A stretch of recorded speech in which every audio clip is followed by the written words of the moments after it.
자, 마약 범죄 빠르게 확산하고 있습니다. 유통수법 갈수록 진화하고 있고 범죄, 가담, 투약 사례도 늘고 있습니다. 특히 부산에서는 마약 사범의 70% 이상이 청년층인 것으로 알려졌는데 정부는 2달간 마약 범죄에 대한 특별 단속을 강화하겠다는 발표를 내놨습니다. 신라대 경찰행정학과 조민상 교수 저희 스튜디오에 모셨습니다. 예, 교수님 어서 오십시오. 네, 안녕하세요. 마약 얘기 나오면 뭐 우리나라가 아니라 해외 일들, 영화에서나 볼 법한 얘기였는데 이제는 우리나라도 마약 청정국이 아닌 것 같습니다. 지금 그 범죄율 중에 이제 드러나지 않은 범죄율, 암수율이라고 얘기하는데 네. 100만 명이 넘을 거란 얘기요. 그럼 뭐 5천만 기준으로 네. 2% 정도까지 된다는 얘기죠. 네. 이게 엄청나네요. 예.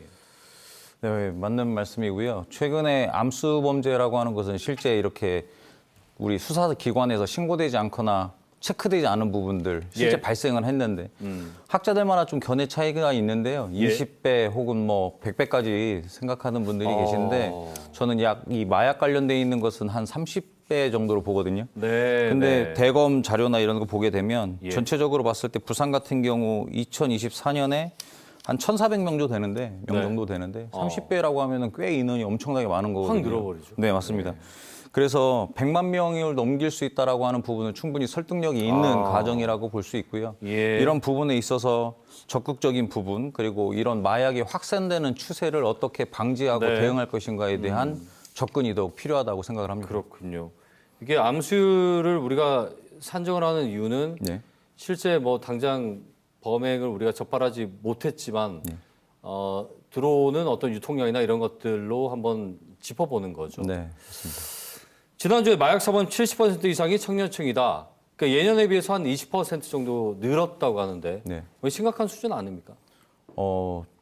매우 중요한 지적을 해주신 거고요. 예. 실질적으로 큰 경고에 대한 그런 시그널이 아닌가라는 생각을 합니다. 그런데 청소년들이 특히 마약 관련돼 있는 부분에서 이렇게 접근하는데 어떤 부분에서는 용이한 부분이 무언가를 생각해 봐야 되거든요. 예. 특히 요즘 디지털 플랫폼이 우리나라에 정말 많이 발전돼 있지 않습니까? 네, 네. 그런 부분에서 청소년들을 소위 말해서 호기심이나 이렇게 자극할 수 있는 용어들이 많이 있거든요. 그런 부분에서 많이 어떻게 보면은 일상화된 형태로 노출돼 있는 것이 너무 심각하게 많다라는 예. 것이고요. 또 하나는 우리 청소년들 입장에서 유혹에 넘어가기 쉽게끔 만들어지는 각종 매체들이 너무 다양하게 존재한다는 것이죠. 네. 그런데 이런 부분에 가장 심각한 것은 청소년들이 과연 그것에 대해서 정말 제대로 된 것인가 아닌 것인가에 대한 판단할 수 없게끔 만드는 현혹하는 예. 그런 수법들이 너무 다양해진다는 것이죠. 지금 말씀하신 어떤 그 접근하는 플랫폼이라든지 네. 이제 미디어나 이런 것들은 네. 소위 우리가 알고 있는 뭐 텔레그램이나 네. 뭐 그런 것들을 말씀하신 거죠. 네, 소위 현장에서 많은 분들이 이야기하는 관련된 기관에서 하시는 분들이 소위 이런 텔레그램 통뿐만 아니라 이런 SNS에서 특정 키워드를 입력을 해서 하면 네. 뭐 제가 방송에서 이런 말씀 드려야 되는지 모르겠지만 많이 공공연히 알고 있기 때문에 그들이 쓰는 은어가 있거든요. 네, 그런 은어를 딱 키워드로 제시를 하면 예. 거의 답장이 즉각 반응으로 나온다고 생각할 정도로 심각합니다. 그러면은 충분히 또는 호기심이라든지 네. 관심이든 네, 쉽게 접근할 수 있다는 얘기네요. 맞습니다. 언제든지. 네, 맞습니다. 예. 그 청소년들도 그런 어떤 중독성이나 이런 것들에 대해서 똑같이 뭐 청년들이나 그 이상의 나이대와 똑같이 그런 중독성을 느끼거나 그렇게 되는 겁니까? 만약에 할 경우에. 굉장히 심각한 부분인데요. 예. 특히 뭐 살 빠지는 약, 네. 그리고 요즘은 붙이는 패치 형태로 나와 있는 그런 부분도 많이 있습니다. 그런데 또 이제 그런 것이죠. 집중력이 좋아지는 약. 이런 형태로 표현이 돼 있으면 대치동에서 있었던. 네, 맞습니다. 예, 예. 학생들 같은 경우에 특히 학생들뿐만 아니라 그런 부분에서 판단력이 조금 약해지신 학부모님들 같은 경우에도 소위 그 유혹의 손길을 거부하기가 쉽지 않다라는 것이죠. 예, 예. 마약 사범의 3분의 1이 공급 사범이라고 해요. 이건 바꿔 말하면 이제 유통을 담당한다. 네. 그러면 한국이 어떤 새로운 그런 유통의 거점이 될 수도 있다는 아주 위험한 네. 수치 같기도 한데 네. 이거에 대한 뭐 특별한 이유, 배경이 있습니까? 갑자기 이렇게 늘어난 이유가 뭘까요? 그 마약 사범 중에서 제가 자료랑 이런 거 분석을 해봤을 때 공급책이 늘어난다라고 하는 것은 최근에 더 어떻게 보면은 우리나라가 자칫 안 좋은 쪽으로 특화되는 것인가 아닌가라고 하는 그런 우려가 있거든요. 예. 이 공급 사범이 는다라고 하는 것은 정말 운반책이 될 수도 있는 거거든요. 예. 소위 말해서 내가 직접 이것을 활용하지는 않더라도 사용하지 않더라도 남용하지 않더라도 누군가에게 전파하겠다라고 하는 의도가 있는 것이기 때문에 예. 매우 심각한 것이고요. 근데 이런 부분에서 우리나라가 또 갖고 있는 가장 큰 장점이 될 수 있는 부분이 바로 뭐냐면 너무 디지털화되어 있는 게 빠르게 돼 있고요. 사회 전반에 걸쳐서. 맞습니다. 예. 그리고 오프라인뿐만 아니라 온라인에 굉장히 다양한 소위 요소에 포진이 돼 있다라고 하는 것이죠. 예, 그렇군요. 네. 이러면은 뭐 유통이 많아진다는 것은 네. 누구든지 그런 어떤 그 운반에 대한 네. 유혹이 있을 수도 있고 네. 또 노출이 될 수도 있다는 거 아니겠습니까? 네. 예. 최근에 밀반입 사례를 보면 FBI 첩보로 역대 최대 규모의 마약이 적발되기도 했는데 네. 저희도 늘 보도합니다만 마약을 들여오는 수법이 정말 기상천외할 정도로 교묘해지고 있더라고요. 예. 최근에 그 강릉 사건 말씀하시는 건데 그 부분은 저도 보고 굉장히 놀랐습니다. 예. 그 양도 굉장히 많았고요. 소위 말하는 우리나라 모든 그 사람들이 소위 마약을 쓸 수 있을 정도의 양이었지 않습니까? 예. 오히려 넘었죠. 이 말은 즉 뭐냐면 마약 유통 방식이 자칫 우리가 생각하는 수사 기법을 회피하는 것으로 이미 더 진화했다라는 것을 이야기하는 것이고요. 예. 또 하나 이렇게 대면 거래 방식에서 비대면 방식으로 넘어가기 때문에 더 위험하다. 그리고 무엇보다도 국제 조직 같은 경우로 같이 생각을 해보면 이제 우리나라가 고도로 이 조직화된 지능 범죄에 노출된 예. 것이 아닌가라고 하는 위험성도 저는 제기를 하고 싶습니다. 그렇군요. 거기에 따른 이제 뭐 수사 기법이나 이런 것들도 네. 함께 진화될 필요가 있겠죠. 네, 그러려면 맞습니다. 이제 원인 분석이 따라줘야 되는 네, 거고요. 맞습니다.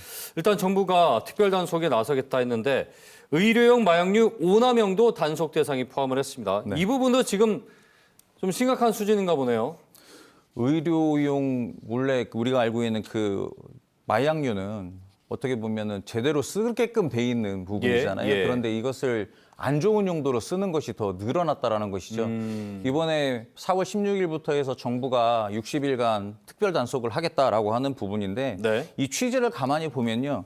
프로포폴 등의 마취제 그리고 이렇게 우리가 많이 어떻게 알려져 있는 부분이긴 한데 ADHD 치료제 예. 이것이 너무 확산되고 있다라고 하는 부분에서 이상 징후를 느껴서 이제 시작이 된 거거든요. 유통이 더 많이 병원에서 더 많이 쓰는 걸로 확인됐다는 말씀이신가요? 네, 맞습니다. 메틸 페니데이트라고 하는 약물인데 이것이 정말 치료제로서 써야 되는데 오남용이 심각할 정도로 양이 급증했어요. 그러다 보면 의료기관에서도 자정적인 부분이 있어야 되고 예. 또 하나 이것을 관리 감독하는 행정 시스템 이건 역시 덧붙여서 네. 같이 효과를 볼 수 있게끔 진행이 돼야 될 거라고 생각을 합니다. 그러니까 환자 수요의 그 평균치라는 게 있을 텐데 네.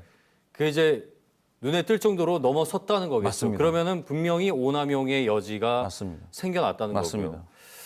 자, 근데 그 마약 중독자 치료와 재활 문제요. 전문 병동이 전무하다고 들었습니다. 지금 부산의료원, 부산시립정신병원 이 두 곳을 치료 보호 기관으로 지정돼 있는데 부족함이 많나 보네요.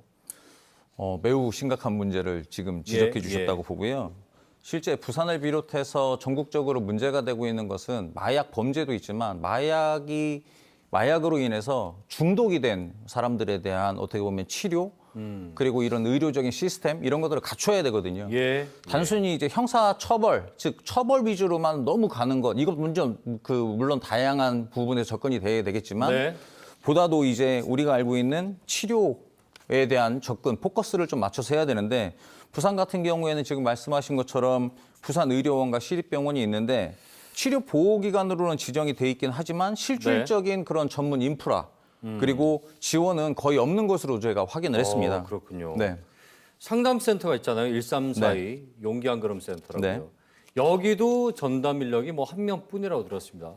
앞서 지금 말씀하신 전문 병동에 더해서 네. 이 문제까지 한번 엮어서 그러면은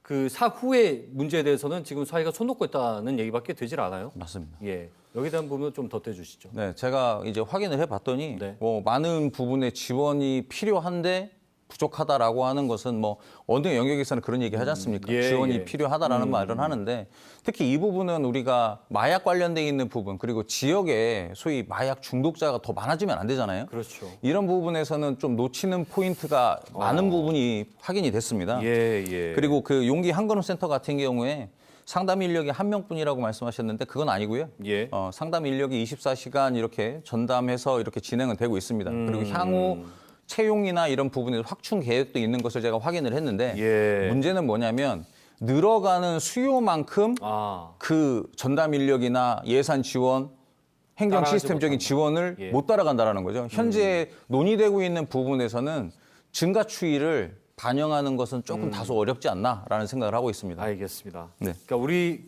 그런 부분은 사실은 우리 사회가 마약으로부터의 어떤 회복성이라고 할까요? 네. 그런 것들에 대한 하나의 방증이 될 수 있는 부분들 아니겠습니까? 네, 맞습니다.